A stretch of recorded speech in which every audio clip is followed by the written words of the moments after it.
to Whiskey Whims with me, Stuart. This is about my 8th attempt at doing this video uninterrupted, as the 10-week-old puppy has been chasing the cat, who is about 6-year-old, round the house. What I've got for my 22nd review and my second review of Season 3 is this independently bottled Blair Athol 14-year-old, which comes in the shape of Distiller's Art, who are, I think, owned by Hunter Laing.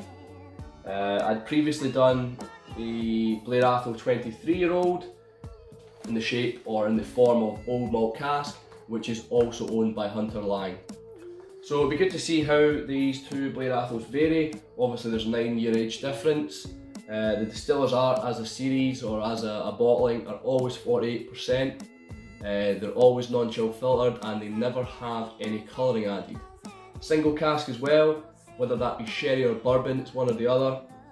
All it says on the front here is aged in a single refill hogshead.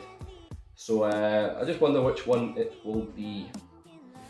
Oh yeah, 14-year-old. It's an unusual age for a whiskey. There are several 14-year-olds, but usually get 12, 15 or 18. So we'll get down to the nosing and the palate of the whiskey. The nose is like custard powder. There's a lot of hay smells there. Almost as if, I don't know if you've ever followed a lorry, we call them in UK, or a truck, or a farmer's kind of tractor or something like that, and they've got a lot of the hay barrels on the back of it, and the hay's kind of flowing, the smells flowing into your car window. Or even just driving past a field with lots of hay barrels or hay bales, sorry, that's what that smells like.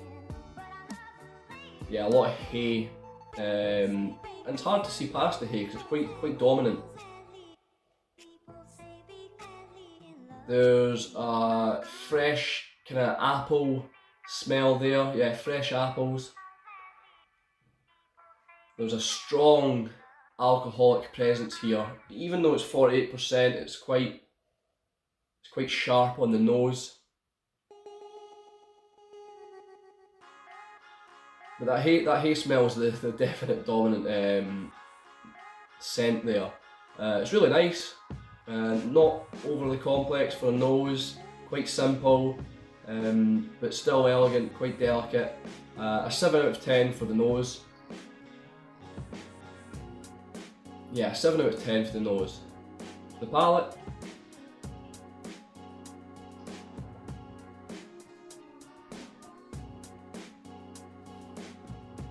That custard powder now is more just custard. It's custard and creamy, with a subtle sweetness. This isn't a very sweet whiskey, I feel. I mean, the apples on the nose are probably the sweetest part of it you're getting. And the custard's more creamy, not very sweet. Sorry, yeah, the custard on the palate's not very sweet, it's just creamy. As for the single cask, admittedly I did have to ask someone to help me on this, and that came from Rolf, Whiskey Ebb. I asked him because I wasn't sure if single cask meant cask strength as well, but obviously if it's non-chill filtered, I kind of assumed that it would be cask strength. Because there's been nothing added to it, there's no colouring, there's no water filtration or anything like that, so and with it being single cask, I would have assumed it would be cask strength. However, I asked Rolf, and he said that some single cask whiskies can be cask strength and some can't be if they have had the chill filtration. So with that in mind, I think the chill filtration there is the key to whether it's cask strength or not. So this being single cask and non-chill filtered, I think, or I assume it's safe to say it's cask strength, and there is a real cask strength mouthfeel to this whiskey. That's what kind of spurred on this question initially, was that mouthfeel. Now, this tasting note is going to seem a little weird, but it tastes like a farm. I've never tasted a farm before. I've never went up to a farmhouse or farm ground and licked it, but this tastes like a farm. It's earthy, it's muddy, there's hay. I would say there's no dung or manure, there's nothing like that. However, it's just a real bitter, kind of earthy, it's very kind of warehouse feel almost. If you've ever done a warehouse tour or something like that, it kind of tastes like how the warehouse smells and all that. That's probably the best way to describe it. I don't know how else I can describe it, but that's what it tastes to me. Just very agricultural, and try and say that 5 times fast when you've had a little whiskey in you. For me, it's unique. I've not tasted many whiskies like this in that sense. I've never had the farm taste before, if that even is a taste. So for me, a 9 out of 10. It's really enjoyable, really unique, and it's just different. That's why I like it. The finish.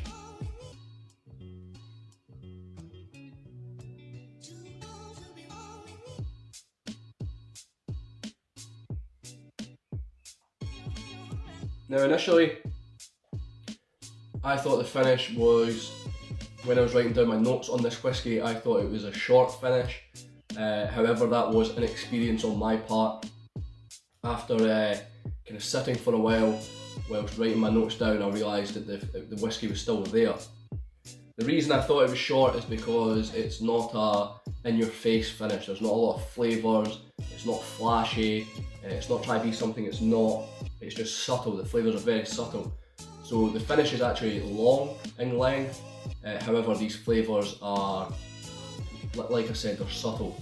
They're there, but they're barely there. But it goes on and it goes on. A coated mouthfeel, once again. There's more creaminess, whether that's on the back of that kind of custard flavour. Still no sweetness here. There's more of the hay. There seems to be a constant theme here. There's more of the hay kind of flavour coming through, and yeah, you can tell it has to be cask strength because of that kind of length and the mouth coating it does.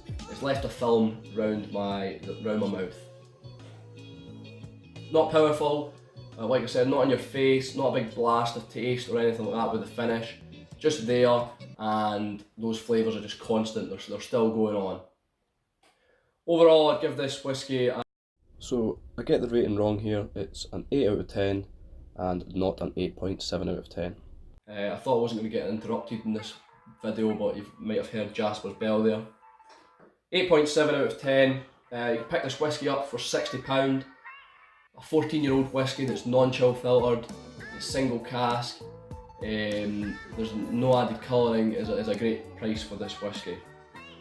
Whether it's sherry or bourbon, I'd lean to more the bourbon side. I think this has been done in a bourbon cask because there's a lot of those creaminess. Usually you get vanilla from bourbon, however I've got custard and a kind of creaminess here. So I think it's bourbon, I don't think it's sherry. There's not a lot of dried fruit flavours there. Also, another note on the finish, sorry, is it's quite a drying finish. But yeah, I think it's a bourbon single cask. I might be wrong, I tried looking it up, I couldn't find it, but I think it's bourbon. Once again, thanks for watching. If you enjoyed the content, if you want to see more, please do subscribe. If you've got any feedback, please leave it in the comments. Do follow my Instagram and my Facebook page. I'm also going to leave a little link to Whiskey Ebb's Instagram, and I'm also going to leave a little link to Spirits People Instagram, whose t-shirt I am wearing at the moment. Recently I did a live video with him on Instagram and it was nerve-wracking as hell, however I managed to get through it, and he's a great guy to get talking to and he really knows his stuff. So thanks for watching, I've been Stuart, this has been Whiskey Wins, I'll see you later.